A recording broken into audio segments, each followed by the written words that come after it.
Hey, welcome back. This will be Genesis chapter 30, a reading and a little bit of commentary. Father God, I pray for this time. Thank you for this time. Thank you for the blessing of a peaceful home, a peaceful mind, a peaceful soul. I thank you that you know what's coming for all of us. And you know how to deal with it. There isn't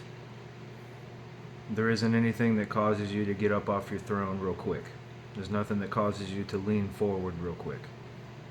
You're not surprised or taken off guard by anything. Father, I personally thank you that you have that quality, because that's the type of God that I want to serve. A God who is calm, collected, and in control. Holy Spirit, you're welcome here. You're always welcome here. This is your time.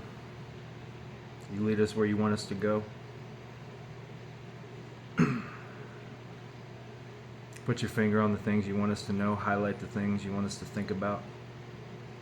If there's something that's in the way, help us dig it up. Help the seeds that we've planted and that other people have planted in our hearts and in our minds grow. Wherever you go, we'll follow you. Whatever you want to talk about or bring up during this time, that's what we're going to do. All this in Jesus' name. Amen. All right. So Genesis 30, a reading and some commentary. Okay. Verse 1.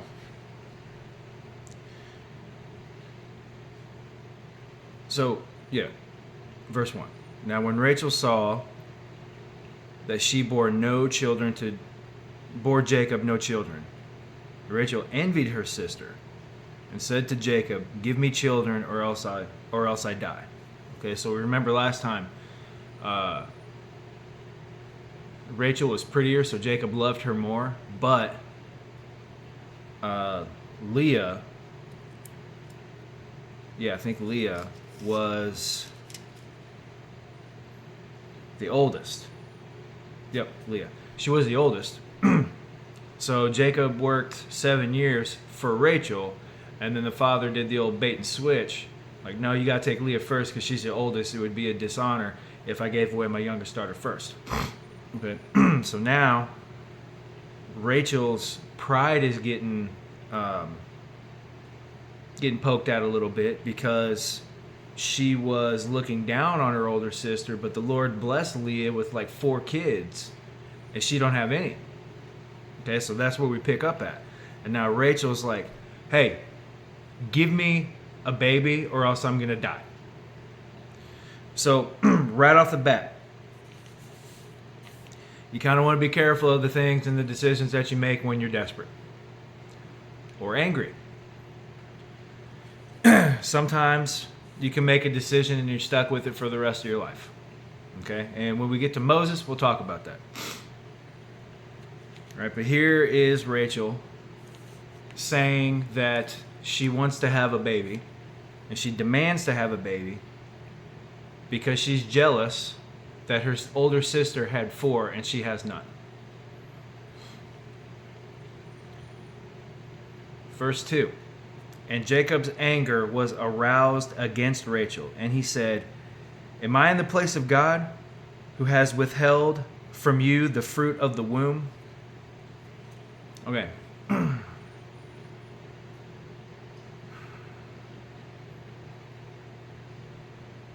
As a man, people are going to look at you if you have that godly aura around you. If you keep God's commands and you keep his righteousness and all that, and you walk in his ways and his statutes,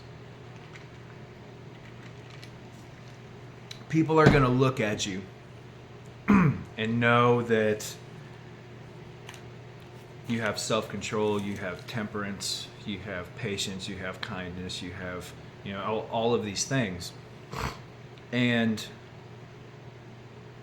because they don't know any better, they're just going to assume that you have the power to make the decisions and make the moves and make the plays that God only has the power to make. So some people will get comfortable with that. They'll forget the fact that they are an ambassador for Christ, and they'll become Christ themselves. And in a way, that's biblical, because God does say that he keeps heating us and perfecting us through the trials of life until he can see his son within us. Paul puts it that way in one of his epistles, probably Romans, I think. But that's not that we become like Jesus so that we don't need Jesus anymore. It's that we become made new in his image, so that in all these different circumstances that come our way, we do what Jesus would do rather than what our old selves would do, rather than what our worldliness would do. That's what God is kind of talking about. But a lot of people don't know that, especially like the lost, as we'll call them, the non-godly people, non-Christians. They don't know that, so they'll look at you and they'll think you can vouch for the Lord. They may not say that, but that's what they'll think in their mind. And to some certain extent, you do. You vouch for the Lord, good and bad. So if you cuss someone out, they're going to look at God and be like, man, that's the type of God that you serve.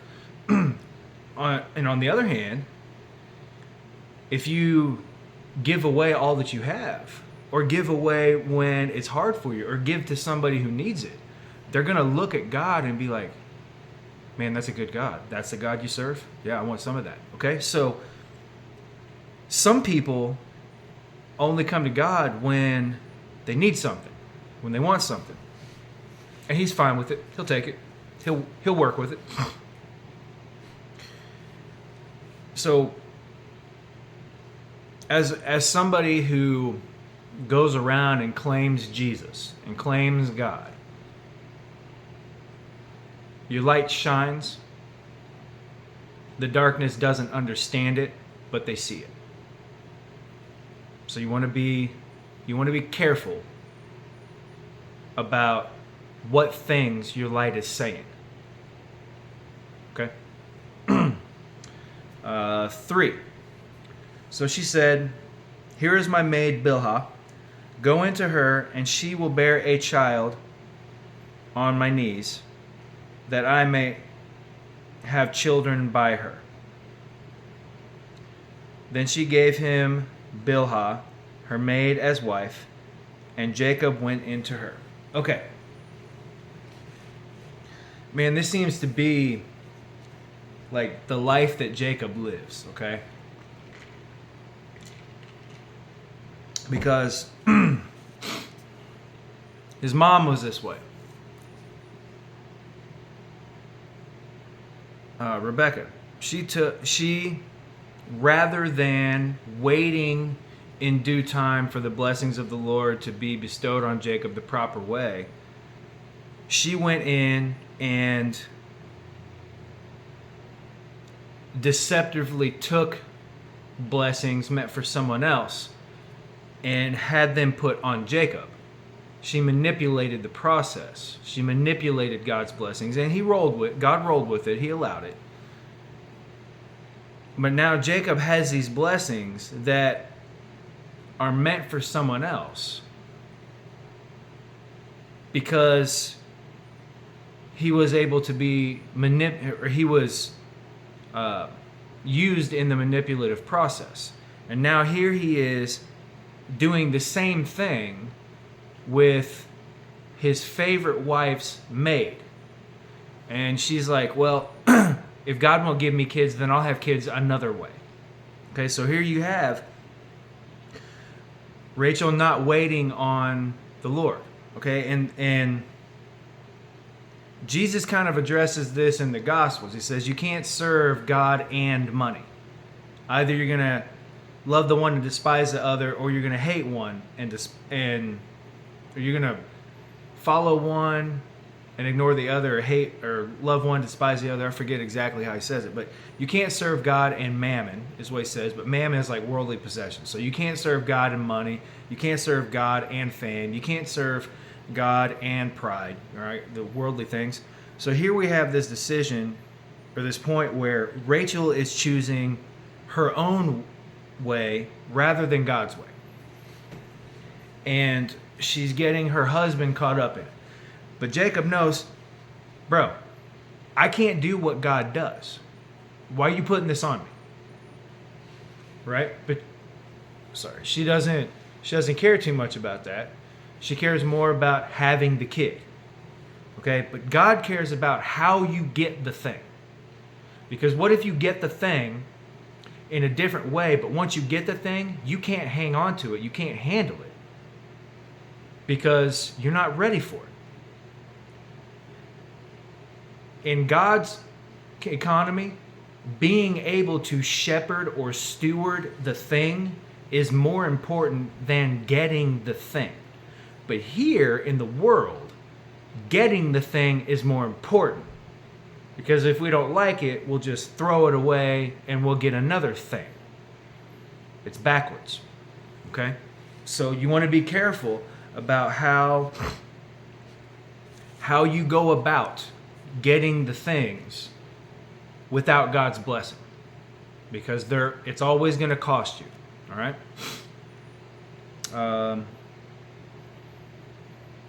4. Then she gave him Bilhah, her maid, as wife, and Jacob went into her. And Bilhah conceived and bore Jacob a son. And Rachel said, God has judged my case, and he has also heard my voice and given me a son. Therefore she called his name Dan. And Rachel's maid Bilhah conceived again and bore Jacob a second son. Then Rachel said, with great wrestlings I have wrestled with my sister, and indeed I have prevailed. So she called his name Naphtali. When Leah saw that she had stopped bearing, she took Zilpah, her maid, and gave her to Jacob as wife. And Leah's maid Zilpah bore Jacob a son. Then Leah said, a troop comes. So she called his name Gad. And Leah's maid Zilpah bore Jacob a second son. Then Leah said, I am happy, for the daughters will call me blessed. So she called his name Asher. All right. So far, we've got 12 kids, okay? And as we go through and read the word, these will become what will be the 12 tribes of Israel, these kids. These sons of Jacob, okay? And we'll get to it. God changes Jacob's name. So we'll get to it, okay? But here we have the wives in competition with each other for who can manipulate Jacob's, or who can get Jacob's love the best and the easiest. And that hasn't changed too much. It's still the same thing today. People are in competition with each other. But now we have 12 kids because they're in competition with each other, okay? Again, you kind of want to be careful of the decisions that you make. But also, you want to know that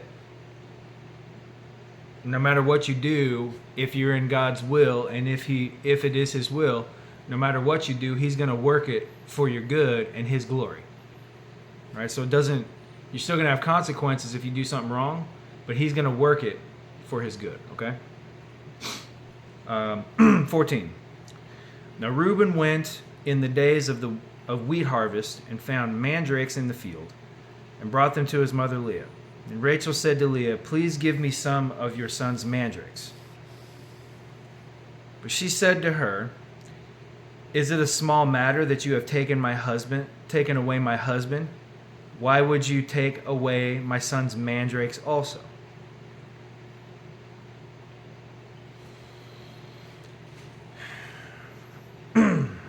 Petty, man. Petty. Forgiveness.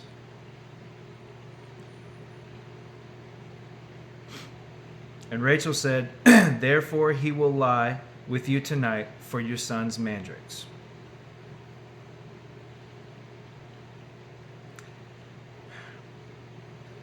When Jacob came out of the field in the evening, Leah went out to meet him and said, "You must come in to me, for I have surely hired you with my son's mandrakes." And he lay with her that night.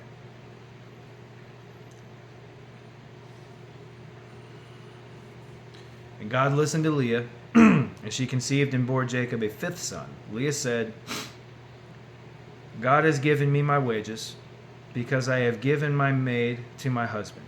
So she called his name Issachar. Then Leah conceived again and bore Jacob a sixth son. And Leah said, "God has endowed me with a good endowment. Now my husband will dwell with me, because I have borne him 6 sons." So she called his name Zebulun. Afterward she bore a daughter and called her name Dinah.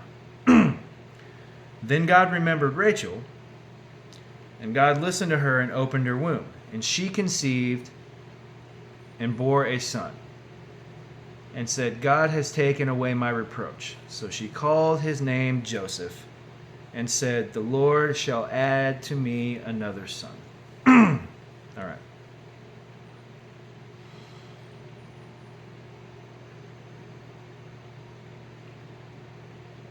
So now they've got the 12 kids.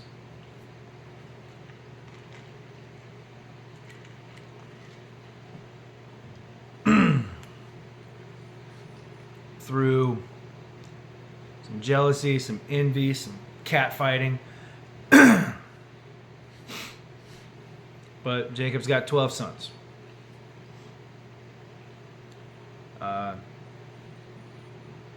25. And it came to pass, when Rachel had borne Joseph, that Jacob said to Laban, "Send me away, that I may go to my own place and to my own country. Give me my wives and my children, for whom I have served you. Excuse me. And let me go. For you know my service, which I have done for you." And Laban said to him, "Please stay, if I have found favor in your eyes, for I have learned by experience that the Lord has blessed me for your sake." Then he said, "Name your wages and I will give it." Okay. This is important too, because if the Lord will fill your cup so that it splashes over onto those around you. And some people will hang on to you because they like what you do for them. They like how you pour into them. They like the blessings that they receive through you. They're not necessarily hanging on to you, but they're hanging on to the godliness that flows through you. Okay? Some people are after that, right? And it hurts. It's a little traumatic when you figure that out the hard way. But everybody needs to know that at one point in time. Okay? The blessing, change this just, or move this just a little bit. The blessings that the Lord bestows upon you are not for you only. They're through you, for others also. So,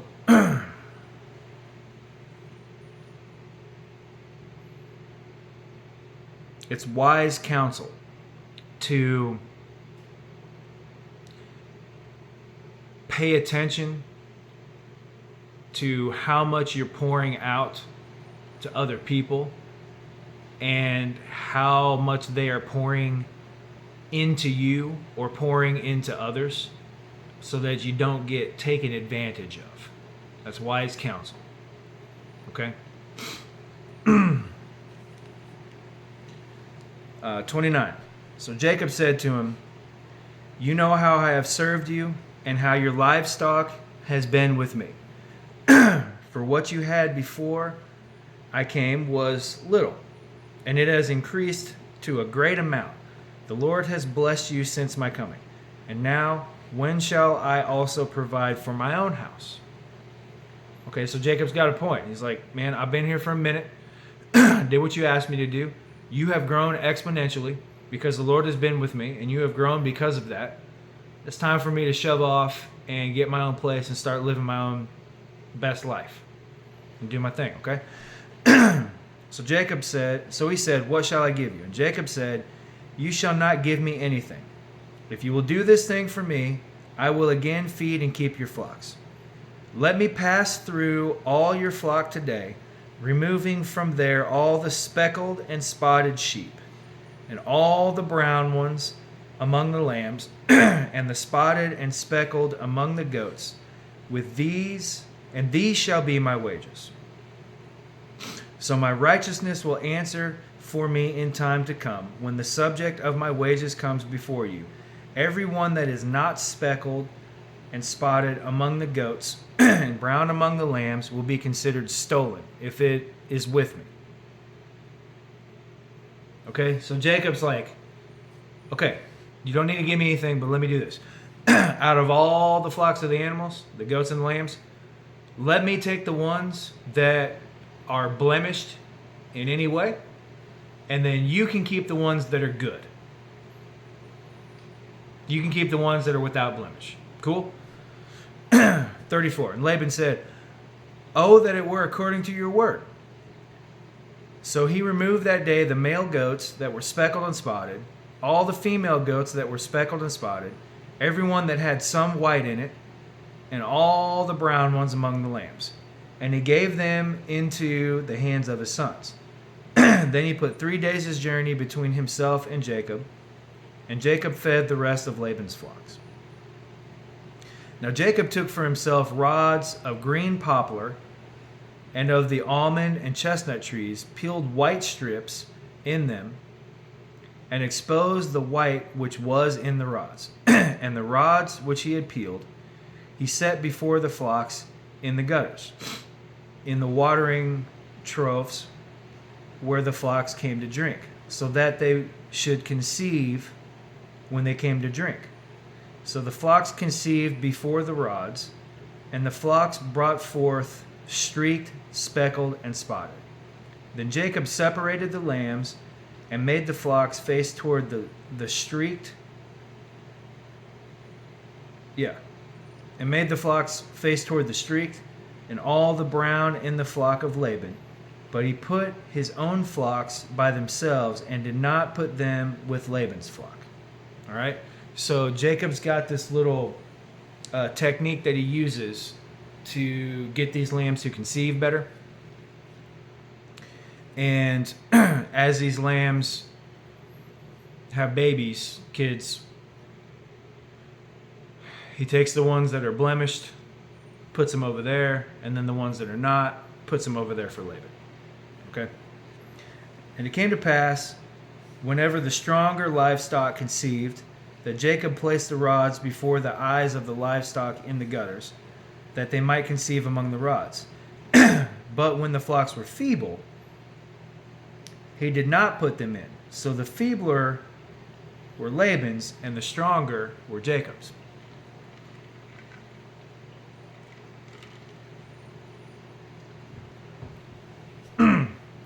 Sneaky. Thus the man became exceedingly prosperous and had large flocks, female and male servants, camels, and donkeys. All right. So Jacob works the system, causes the flocks to have causes the stronger ones to conceive and the weaker ones not to, but the stronger ones are blemished and the weaker ones are not. So Laban thinks he's getting the better end of the deal because of how they look, but he's really getting the short end of the stick because they're not strong. Okay? And this is a lesson for those people who take advantage of or deceive God's chosen people. Okay? If you are chosen by the Lord to do a thing or to be a thing, whatever, people are going to take advantage of you. Do not get revenge. Do not try to even the score. God is going to take care of them in due time. And God has a way of, it seems like he likes to let people think they have won, and then he just flips it right at the end to where they don't even know how bad they've lost in time to do anything about it. Okay? That's what God likes to do. He's a God that kind of keeps things close to the chest. He doesn't tell people his plans because if he did, we'd screw it all up. And that's just how he works it. Okay? So if you find yourself in a situation where you feel like you're being hard pressed or unfairly taken advantage of, treated unfairly, or maybe possibly persecuted a little bit, just know that God sees it and he is going to flip the script later on down the line. He's going to. As long as you do what is expected of you. Okay, Paul says in the Word, if you're a slave and in bondage, treat your bondservant or your masters with respect. He says that there in 1 Corinthians, I think. And that's a hard thing to do, hard thing to think about, a hard principle to accept, but that is what God commands us to do, because God put that person in charge for a reason, and he put you under them for a reason. If you are disobedient to their authority, then likewise you will be disobedient to God's authority. Okay, so here, Jacob could have been like, nah, I told you I was going to work 7 years for Rachel. Give me Rachel. Let me get on down the road. But he didn't do that. He didn't do that. Okay? Instead, he was like, that's not what we agreed upon. Fine, whatever. He does it. And the Lord blesses him with 12 sons. And he makes his deal with Laban. Hey, I'm going to take all the animals that are blemished. And I'll keep you all the ones that look pristine. Laban's like, okay. But in the end, Jacob basically ran off with all of the growth that happened over these 14, 15 years when it comes down to it. And Laban's kind of no better off than when he started. But he thinks he's won because he's got these lambs with no blemish. He doesn't know that they're going to be weak. Okay, so again, there's no reason to seek revenge. Worldly-minded people seek revenge when they have been wronged. But you, as a child of the Most High, as a child of the God of the universe, there's no reason to seek revenge. Yes, it's going to hurt. Yes, you're going to be bitter. Yes, it's going to be unfair and it may be a grave injustice. But there's no reason to seek revenge because God serves the best revenge. As long as you are keeping his commandments and working diligently and joyfully for him, he will take care of you at the right time. And if he hasn't done it yet, it's because it's not the right time. Okay? That's something to live your life based upon, to order your life. That principle is something to order your life based upon. Don't take vengeance into your own hands, because you're just going to mess it up. Let the Lord take care of it. It doesn't make you a punk. It doesn't make you a wimp. It doesn't make you a pushover. It means that you trust God to take care of you. And that's what he's looking for. All right? We'll talk to you next time.